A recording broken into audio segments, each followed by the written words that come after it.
So I'd like to thank Davis Chappins, who is the United States resident Condor expert. He's a full-scale pilot, but he also flies quite a bit in Condor and runs the U.S. Condor group. But he has a lot of motivation to drive into analysis, and he's built tools for Condor racing in which he really likes to break down the details um, to the nth degree of the performance differences between the various pilots. And he's graciously offered to do that here for the Sailplane Grand Prix. I wanted to integrate this into the videos that I did every night, just the overview of the flight from the tracking, and I just didn't have time. It's such a tiring event, as you know, and we weren't staying at the airport as we normally are, and unfortunately, our house was about 40 minutes away.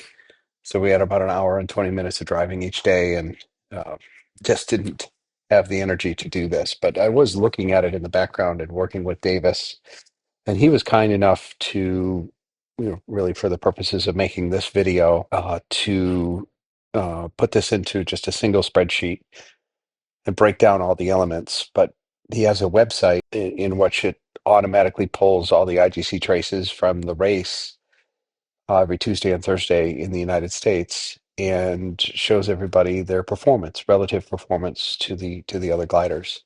Let's start with the full website, which you can find here at condoranalysis.com, and then US Soaring is the Condor, and Sailplane Grand Prix is the special site that Davis built for us and sort of curated. He had to do a lot of hard work working with the data. Some of the flight computers had very poor data quality. In Condor, it's all unified data. It's very, very simple and very refined, but the various flight computers have lots of different things that the software sort of struggles to pick up. And I noticed the same problems in some of the other analysis tools. So hopefully that can be worked on. That's a big issue with doing flight analysis. But if we jump into day 6, these are the tools that are typically created for each flying day. It starts off with a summary, and the summary is kind of all the data, and it does a really good job of highlighting the key pieces of information. For example, Jim Lee had a 6.1 knot average rate of climb for this particular day. Extraordinary. But he didn't do that well. He was 3rd, 4th, 5th, 6th, 7th. And, why is that? What is the context that created that? He had, good glide speed. He's not the fastest, not the slowest. Decent glide ratio, but for example, I had an 85 glide ratio to his 68, so there's some difference there, and Jim and I were battling for a lot of this day. Average glide netto. So, some key pieces of information to look at here, and all of this data is contained. Obviously, all the task distances are the same. Task speeds are all slightly varying on down from 137.7 for the 2 liters and Gintis at 137.4. But that's kind of all the data.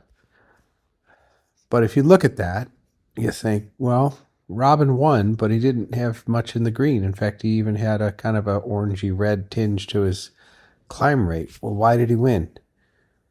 Well, this data certainly doesn't explain it. If you looked at just the green data, you might think that I would have won, or Dave would have won, or maybe Bob Fletcher would have won. So there's got to be more to it than just the data. So if we go back to day 6, thermal and glide performance. So ground speed versus percent time spent. So glide performance and summary climb. So these are graphs that kind of show who was flying fast, who was flying slow, what was the glide performance relative to the time spent running. And thermaling is in here as well. Obviously, this is probably more of a thermal speed here, and this is, I don't know, some odd data. But if you sort of start here in cruise, you can start to see some things. Mike Papa flew fairly quick at times. ZO has a huge trend here where he's spending a lot more time, percentage of time, cruising at a very, very high speed. And he ended up fourth for the day. And he was coming back through the field a bit with that. So it's sort of a trend that's kind of interesting. Alpha 8 had some decent speed here, but really this cruise speed, one X-ray is kind of high here on some of the top speeds, but there's some information there. Go back to day 6, Climb Interactive, sort of the same chart, but what this thing shows me is, okay, Yo had kind of poor performance. Alpha 8, we knew this from the summary chart, had extraordinary climb performance, especially on this top end with one thermal of 2 minutes at over 9 knots. Another one at 7 knots for 1 minute and 30 seconds. Another one at 6.5. Another one at 6.1. And let's just compare that to me here. My strongest climb was 6 for a minute. I had another one for 5.83 for 2 minutes. Another minute at 5.7. Not my best day. Mediocre. But I still got 5th for the day, and Jim, something cost Jim there.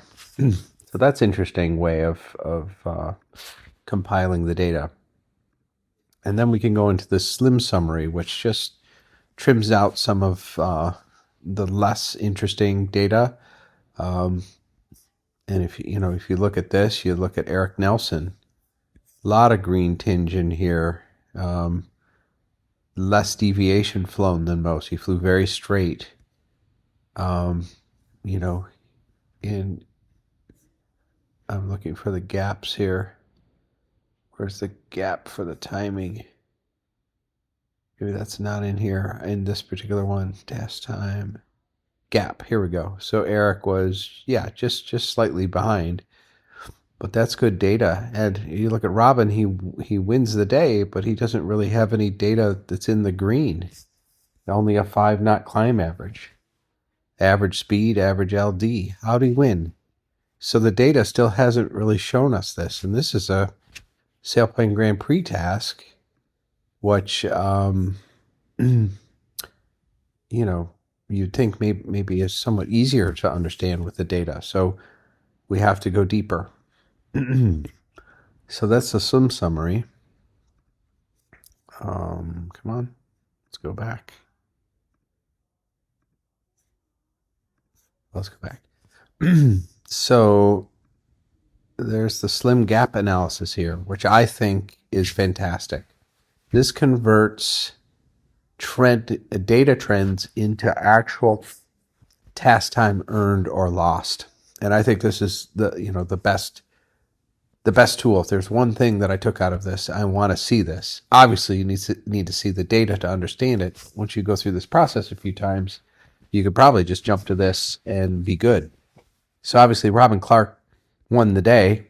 He has no gap. He's the winner. Bob Fletcher at 3 seconds behind. Well, what did he do? And if we remember better, Bob lost 1 minute and 52 seconds due to glide, and he lost 1 minute and 47 seconds due to glide speed, and about even for LD. He gained a ton in climb rate. He had a better climb rate than Robin, and he deviated less. But if you add all this up, he was 3 seconds behind. And I'm looking at this and thinking of asking a question to Davis, which is, okay, 4 minutes plus little sub 4 minutes, little sub 2 minutes, so call it 5 minutes, 30 seconds. does not add up to this, which is only 3 minutes in the positive. So there's something more here. But in general, so this isn't a perfect summary, but in general, Bob was losing, or he had a gap to Robin in terms of glide, which is a summation of the next two columns in MM and SS, so glide better. I'm not sure if this is somehow relating to something else, but his glide gap was a minute and basically 2 minutes slower, and another 2 minutes from glide speed. He flew slower. Robin flew faster, although I think glide speed is, you could get punished for going too fast and too slow. And then here, almost even in LD. And then Bob was much better in terms of climb. Time lost due to climb rate differences. And the best climb rate pilot of the day in minutes and seconds. And then time lost due to flying a longer distance. So Bob flew straighter. Bob had a better climb rate, but Robin won. Let's look at me. I was better in terms of glide gap. So that's a summation of the next two columns in minutes and seconds. So glide speed and glide LD. So this rolls up into this. So it's kind of weird. Yeah, okay, so I lost 3 minutes and 40 seconds for flying too slow, but I gained 5 minutes in terms of LD. I gained almost 2 minutes, and so I was better in terms of climb rate difference. So I had a slightly better climb rate than Robin, but Robin had a better deviation gap. So this starts to put that together, and there might be even some other fields that we can think of. I would say climb misses, number of missed turns, searching. Some guys take 30, 40 seconds under a cloud and search a lot under every cloud, and that adds up to time. But this kind of thing here, figuring out the right set of data here, I think is where really what we're trying to do with data. How did the data result in actual time gained and time lost? And I think this is really, really awesome. And after the summary gap analysis, he has a couple really slim data pieces where it's really thinned down to timing. Here's the speed, here's the task time, and the gaps. So that is the website. And now let's get over into the spreadsheet that he built for us to go over and do this video. Now, data is great.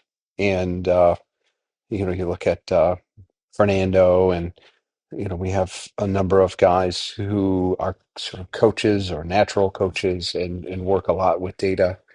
And I work a lot with the data in my own way, using tools like CU and other tools.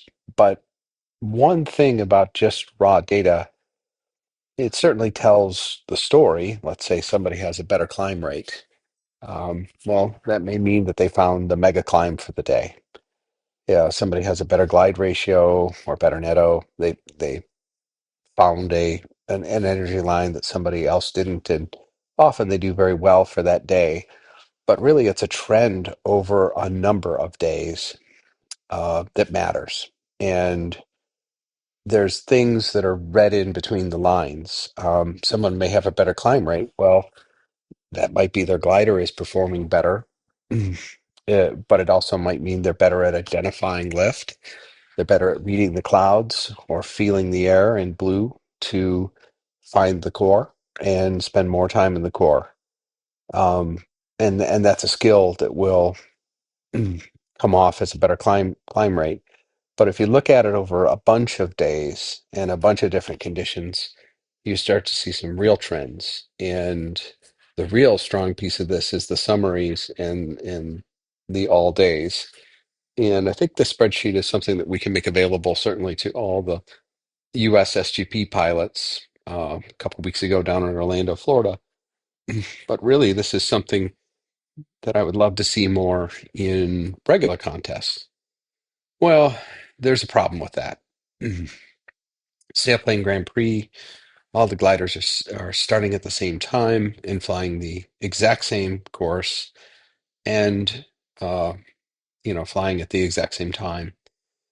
And in traditional FAI glider competitions, and certainly in the US, the fact that the tasks are often area tasks, well more than 50%, something like 90 or 95% are area tasks in the United States. If you look at the total number of regionals and nationals tasks, with a high degree of those actually being in the nationals, um, and no racing sort of sailplane Grand Prix regatta start tasks, even though I think they have made uh, built in the mechanisms for that to be done in contests. I don't think it's been done too much. So you really do need a racing format to have good data, and you need to have an event like Sailplane Grand Prix to get trend data over a number of days. And we were fortunate enough to fly, I believe, 6 of 7 days at this most recent 2025 SGP USA. And of course, the benefit of flying all the same tasks gave some incredibly interesting data that, frankly, Davis is kind of a genius, and it's really cool what he's done. And no individual tool set that I've seen does this. And forgive me if I'm wrong. I'm sure there's other guys and folks, and I'm sure there's folks in Europe who have stuff like this, but this is the first I've really seen it in the US done in this way, and I'd like to go through it a little bit. So let's just look at the structure here. This is day one, and um, the data across the top, and I think we'll go through all of it to start with, and I'll try and make it as quickly as I can. I'm probably going to get some of it wrong. Um, but it's really cool how he shades this in such a way that you can sort of tell who, oddly enough, someone like Jared had the lowest glide ratio for the day. Sean Fidler, me, I also had some pretty low glide ratios for the day, but I also flew the fastest on most days. And Robin and Bob Fletcher will be laughing at me because they passed me right next to my brand new AS33 and ASG 29s and beat me on the last day. But I was taking my foot off the throttle there on that day and wasn't really, I didn't want to take risks pushing out forward and ahead. I wanted to sit back and pick my time to pounce and just not have any risk. So that there's a lot of context that you have to mix into such data. But um, rule one, glide average ground speed in knots. And this isn't shaded, but you can see that I had one of the fastest average ground speeds over this day. Um, and honestly, if you remember day one, it was a blue weekday. I just found a climb first and didn't toil around as much. So I wasn't really flying faster. I think I was just, um, if this is calculated the way I think, um, I was just flying at higher altitudes most of the time than the guys who got stuck low, and therefore I'm comfortable just letting the glider unload and fly 90 or 100 knots. And uh, the guys who are stuck down low are obviously in a lower gear for a long time, so it's not really a great data point, but it's interesting. Um, Rule one, I'll just skip the rule one part, but glide average indicated airspeed knots, that should pretty much be close to average ground speed. But again, highest for Fernando Silva and Sean, and I believe we were 1 and 2 or 1 and 3 on that day. Yeah, you can see it right here. Gintis was second, so this is ordered. Thank you, Davis. This is ordered by the result. Average glide ratio, the lowest, Sean Fidler, and Fernando was also quite low. Well, that's a function of a higher ground speed. And just to jump through this, I'm just going to talk about um, the key ones, but there's glide ratio better than actual MC. So I believe negative is better, but Jared had one of the best of those, but had the lowest glide ratio. Maybe that's wrong. Now that would make sense. Sergey had -0.08. I had a very poor one. I was not gliding better than actual MC or suggested MC, I believe it is, for that data point. Rule one, ideal MC indicators be given average climb speed knots. So the ideal MC is calculated from the average glide speed, and I should have been flying 97, but you can see I was only flying 84. That's why I get that big number. Well, the context of that data point is that I got up ahead. I knew I was in the lead. I was higher than everybody. So there's no need to push hard. The last thing I wanted to do is get low out in front of the group and get rolled.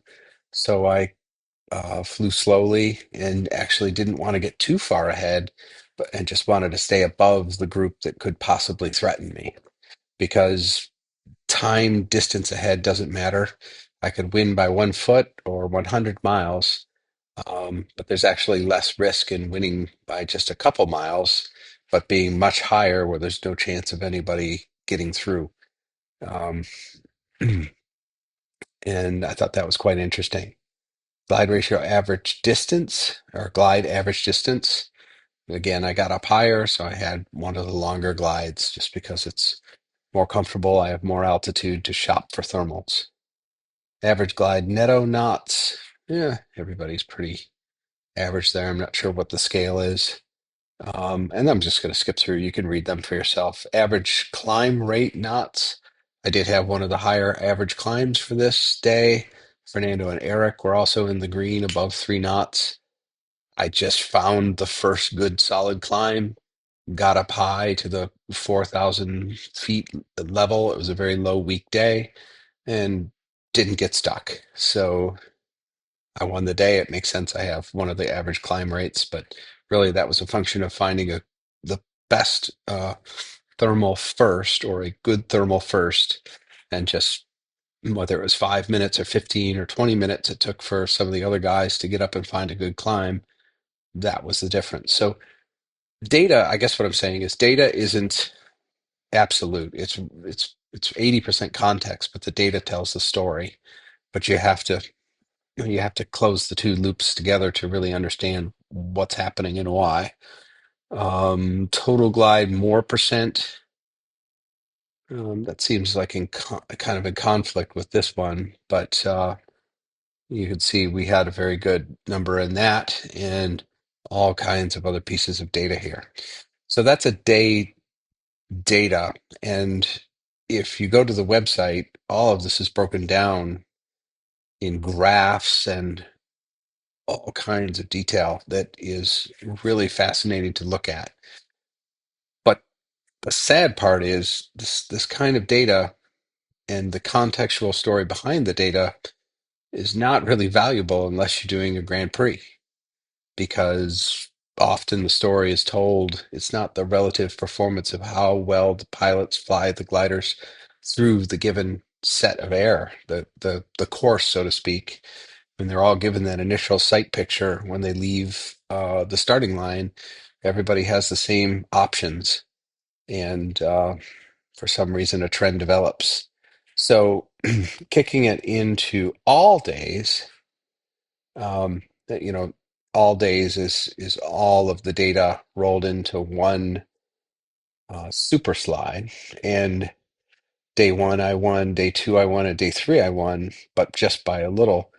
But you can see I have good data there, and I think day three is the most interesting because that was actually a really close fight. On the first 2 days, I kind of got away, and it was relatively easy. Um, um, and I'm looking at Jim here as who was with me on the second day, and he has pretty good data here, but really we just got way ahead, and I just kind of covered Jim. And there's a couple data points that I had that were good, but you could see as I'm leading and finding the thermals, searching, his climb rate was better, and total glide percent more. I don't. I had I guess a relatively low number, which is good. Um, and he had a little bit of a higher number. It's very, very interesting to drive through this data, but I think really the summary slide is going to be the most interesting. Day three was a very close fight. Um, Look at the glide ratio. There were clouds on this day, so the glide ratios jump up to enormous numbers, 97 glide ratio. And some of the guys in the back of the pack, only 58, 59. Enormous swings. Robin Clark had a very good glide ratio on this day. The average climb rate, Jim Lee had an enormous climb rate, a big advantage, like 25% here over me. Um, and very good total glide, more percent ratios here. It's fascinating stuff. Um, Day four, I didn't have such a good day. Jim Lee had a monster day. He whooped us on this day. Eric Nelson and Robin Clark. And this is that longer task where Jim, Eric, and Robin and Dave got up very early, way up high, 4 or 5 thousand feet above their compadres who were stuck lower, like yours truly, and really had some big flights and just super interesting data in here. Average altitude for the flight, you can see Jim's almost at 5, but you can see some of these guys who fell back significantly lower, only 35, 57 for Bob Fletcher, where most of these guys are in pretty close to 5. And that's the average altitude for the entire flight. Jared Granzow, who won day 5, a monster total glide more percent. I thought I had a pretty good day on this day, but pretty average numbers. Similar glide ratios, similar average glide netto knots, similar, almost identical average climb rates. And I think this delta was 29 seconds on this day. You can see that right here in this column. Test time behind rank 1. And then on this final day, Robin Clark was the hero, but only 3 seconds behind him right here. Bob Fletcher and Gintas Zub only 10 seconds behind him. And then Rich and I, um, some super high quality flying on this day. It's very close. And then this group here, slightly back. The next two, only a few seconds back. And I'll take a penalty here for someone. But anyway, that data is amazing when you look at it. But really, I think the best piece was this. So for the whole event, and you start to look at these trends. So day one, um, glide average indicated airspeed. And you could see that relative to the group, I started out fast. It was 4 days of green. On day 5, which was my poorest day, only a 9.1. I fell pretty far below, and it's kind of interesting how big of a breakup there is there in I think that data's got to be incorrect because 9.1 doesn't make any sense. And I think Davis is still working on some of the details of the way his software absorbs all the IGC files, and there was some bad data with certain flight computers. Here we go. 106 on the last day, super fast. 116 for Jim Lee, 109 for Robin, whereas Bob Fletcher 114 ripping, and he was only three seconds behind Robin. You look at the glide ratio between the days. The first day, pretty narrow here. Um, Pretty narrow on day 2. These are blue weekdays, but then once the clouds started to come in, there's some huge variances in technique and I think also speed. also fascinating here to see this breakdown of average glide average indicated airspeed knots. The AS-33s significantly faster as a pair, and Rich did not have his best contest, but we seem to consistently have flown faster than the JS3s, of which there were four. And that's an interesting data point.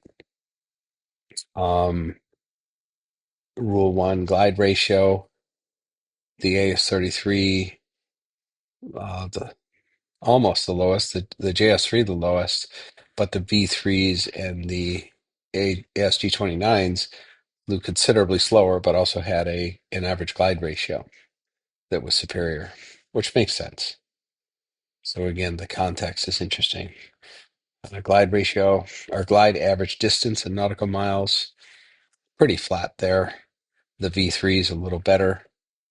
Average glide netto, again, these are the fast machines that can really push and go fast, even though we're all limited to a pretty low wing loading. And the V3 and the SG29 a little bit better. Average climb rate in knots.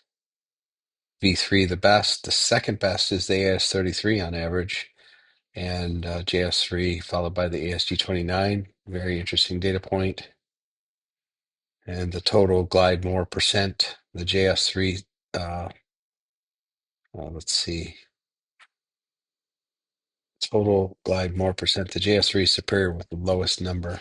So anyway, I wanted to walk you guys through that at a high level. I'm not really sure where to take it, but I do think that one of the differences I see between sailing, um, which is frankly an easier sport to analyze, and soaring, which is probably a more needed sport to analyze, uh, because many of the trend differences and technique differences are very ambiguous between the various pilots, and it's very hard to understand the differences unless you really study a lot. I'm more contextually focused. I'm mostly concerned with the decisions and the routing decisions and maybe altitude decisions and um, thermal band decisions and those kind of things in the context of the clouds and the terrain and the tactical situation with other gliders. Um, I think if you rely on the data too much, you'll miss that. Um, but the data does reinforce the trends that you might see there, and it may also show you weaknesses. If you're constantly flying too slowly and losing or struggling in contests, then you got to figure out how do I fly faster or gain the confidence to fly faster. That might be one example, but there's a lot of subtle differences, and unfortunately, we don't run the kind of tasking that is very conducive to data analysis, because when an area task exists with an open start time, the start time and the routing choices and the natural difference in the sky, um, the position of clouds and streets and what's available to the pilot is a little random and has a much bigger effect on the overall result. Um, and the raw difference of flying efficiency between the various pilots is dissolved into the ether. And so it's very difficult to learn the sport there, in the sense that you can become very good at understanding cloud selection and routing and do very, very well and become a great pilot. But you may never know that you have some areas of weakness that you can further improve.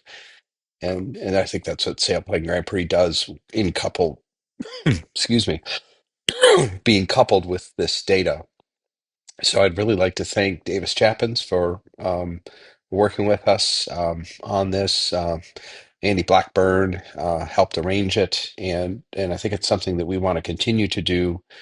I'm also just want to mention I'm a pretty strong advocate for Condor and what Davis is doing in Condor. I think if you're spending the money and time to go to regular contests and you're not flying 5 to 10x more hours in Condor in preparation and practice for competition soaring, just as our military pilots do, just as our airline pilots do, and flight students do. Simulation is extremely important. And the more simulation and racing experience you can get in Condor, the better you're going to be at flying your glider efficiently, the better you're going to be at understanding the ramifications of basic fundamental errors and how important it is, for example, taking a thermal on the downwind side of a turn point, um, thermal bands, competitive scenarios, that sort of thing. It's simulation is key, and it's no coincidence to me that the Condor folks are way ahead of us in analysis and in their competition level in the Condor community, as you know, Americans on average is quite high. So I think we need to start looking at this a little bit more, and it'd be great if we could do it as groups. One of the things that are done at sailing regattas is regattas. Maybe there's 5 races in a day, or 10, or one, depending on the class. Often in the bar after the race, that data is analyzed and everyone goes through the race together, and the winners talk about it in detail. And I know we do this the morning of or the morning after the competition. At most competitions, the winner comes up and says, "Well, I hit a big climb and I was off to the races and didn't make any mistakes and I won." Well, you're not going to learn anything from that. What you need is data, the context of the winning skipper or pilot, and recency of memory, so you can kind of remember, okay, they said they went down that left line, or that they thought the clouds were better to the north on a westbound leg. And aha, okay, I understand what he did or what she did. And on down to minute details that are in the data. Maybe you flew the same route as someone, a very strong pilot, but you could see that your climb rate is lower. You need to work on that, or you could see you're flying too slow, or you're not getting enough out of your glides. And so it all comes together. You need to have the context from the winning pilots and more cycles of understanding. You need to understand the context, but then you also need to get into the data and look at the data and understand those trends. I'm sure the Europeans do this. They also fly more in competition than we do, and more racing tasks and that sort of thing. But anyway, this is what we're trying to kind of inspire people to do and to look at. And if it's something you like, uh, I can start doing it more. I know Davis can do it more, and maybe we can interject it into some of the contests that we're going to do this year. 18-meter nationals, and I think I'm going to go to open class nationals as well. And then obviously the Sailplane Grand Prix in Saint Aubin with Robin might be interesting as well. But they do a great job of analyzing those flights, as you know. Anyway, any questions you have, leave in the comments. Any comments would be appreciated. And thanks for watching. Talk to you soon.